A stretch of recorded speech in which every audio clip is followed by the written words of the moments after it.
Natao tanàna Piravavy kosa ny tanàna ny Toamasina sy ny tanàna ny Brickaville.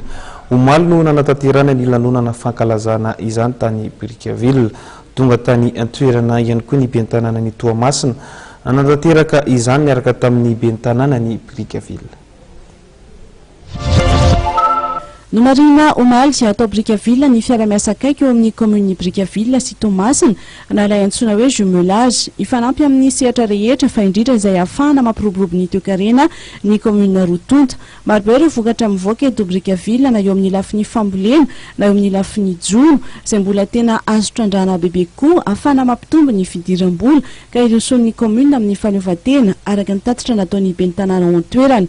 Ankoatra ny fanapariahana eo amin'ny tsena anaty ny eto Madagasikara mantsy dia manondrana ny vokatra avy eto aminy sy makany ivelany ihany koa ny Brickaville raha tsy teny afa-tsy ny vokatra letchi fotsiny ohatra. Tombontsoa marobe araka izany ny azo ny distrika ny Brickaville izay tarihiny commune Renivohitra ny distrika amin'ny fanamafisana ny fiara-miasa amin'ny commune ny Toamasina. Ankoatra ny amin'ny toekarena dia mafy ihany koa ny fifandraisan'ny tanàna Rotonta amin'ny lafiny kolotsaina sy ny fanatanjahantena samy entina ampiroborobo ny fizahan-tany avokoa izany rehetra izany raha ny fanazavany ny ben'ny tanàna Rotonta. Anisan'ny nanamariana ny fampifanakakezan'ny commune Rotonta ihany koa omaly ny fikarakarana fihaonana ara-panatanjahantena lalao baolina kitra teo amin'ny ekipa ny Voromahery ny Brickaville sy ny Appel Manoro teo amin'ny kianjan'ny Maromamy.